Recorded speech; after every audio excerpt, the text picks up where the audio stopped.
Do, do, do, do, do.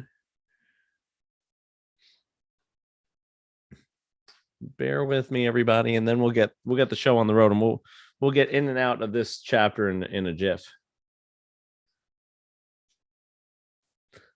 So everyone who is here live, feel free to type in the chat if you have any questions, and I'm going to tell everyone that we are live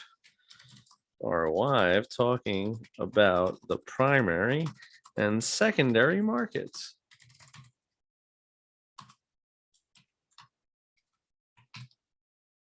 Boom. Look at this. Fantastico. Okay.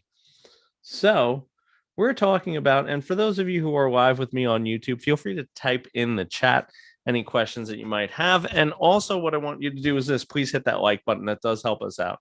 Likes are always much appreciated. So that being said, what I want to do is I want to talk about the primary and secondary markets. So in chapter 13 and 14 in the Dearborn book, we spoke about, and even if you're not following along in the Dearborn book, what we're going to be talking about is we spoke about mortgages. So what is a mortgage?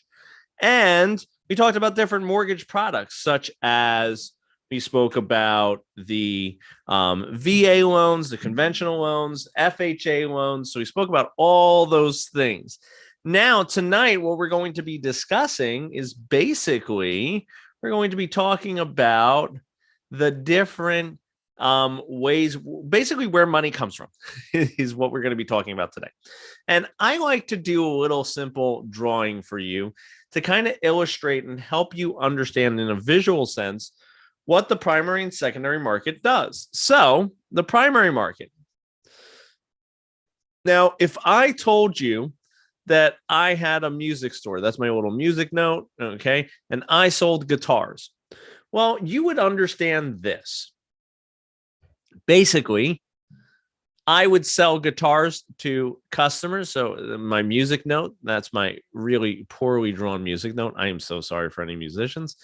Would sell the guitar to the purchaser, the musician, and they would give me money back. Okay. So what happens is this: after a busy weekend at the guitar store, what would happen is this: you would have a situation where there would be no more guitars left. A surplus of money would be there. And what would happen is you would take that money and you would go to the guitar warehouses over here, and you would spend that money to get more guitars represented by the musical note right here. So that's how a retail transaction would work if you owned a music store. And replace that with any retail transaction known to man. You know, candy store, whatever it is. That's basically retail transaction 101. Retailer sells to consumer. Consumer provides funds to retailer. Retailer goes and buys more product. So that is basically the gist of retail wholesale. So does everyone get that? Everyone understand that? Because listen, I'm going to basically bring everything full circle. I'm going to help you understand it when we're talking about the financial market. So give me a thumbs up if you understand that in the chat, so that I know that you get it. Now, we're going to change some things up, okay? And there's a reason I explain it this way, because I think everyone kind of gets this, right? They get retail wholesale. Now, what if we were talking about a bank, okay? What if we were talking about a bank? So the product is money. So banks' shelves are lined with money. So they give a loan out, and then what happens is, in return, the borrower gives a mortgage and a note to the bank. So the bank has a busy weekend. And they run out of all this money. Okay? They run out of all this money, honey. Well, what happens is they won't have any more money on the shelves, just like in the first example where you wouldn't have any more guitars, and they would be left with mortgages and notes. Now, banks have two things that they could do. Okay, banks have two things they could do. The first thing that a bank could do is this. A bank could keep the mortgage and note and service it. That's what that's called. They service it.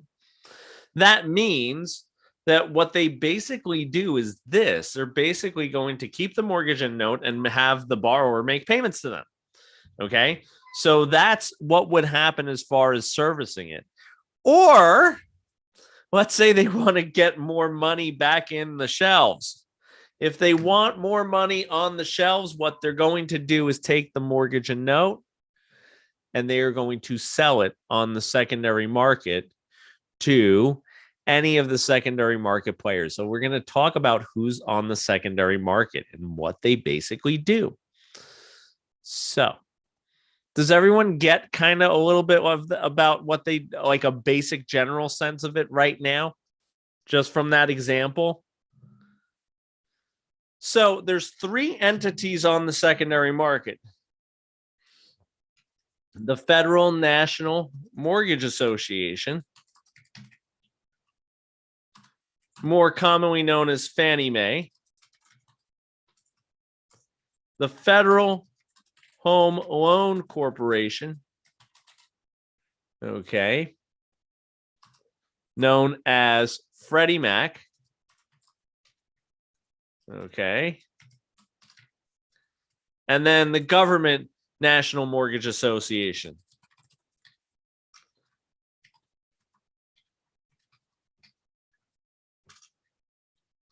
known as Ginnie Mae. Now, I could bore you with the real nitty gritty of what each one does. What I'm going to tell you is this. Fannie Mae is the biggest one on the secondary market. Fannie Mae deals with a lot of the large banks, large institutions, stuff like that. Someone said, Speed Demon said in the YouTube, "You're the man, Stu." Thank you so much for that. And just so you know, I do keep super chats up. So if you do have any tips or anything like that, you can always provide those. I'm not ashamed to ask for anything. So if you think I'm doing a great job, you can go ahead and super chat as well on YouTube. What I will tell you is this. Fannie Mae, biggest one on the secondary market. So what does that mean? Fannie Mae deals with like Banks of America. Okay. Fannie Mae deals with TD Bank, all those. So they're going to buy the mortgages and notes in bulk. Now, listen to what I'm going to tell you. Fannie Mae, Freddie Mac are not government entities. They are not government entities. Okay, so what does that mean?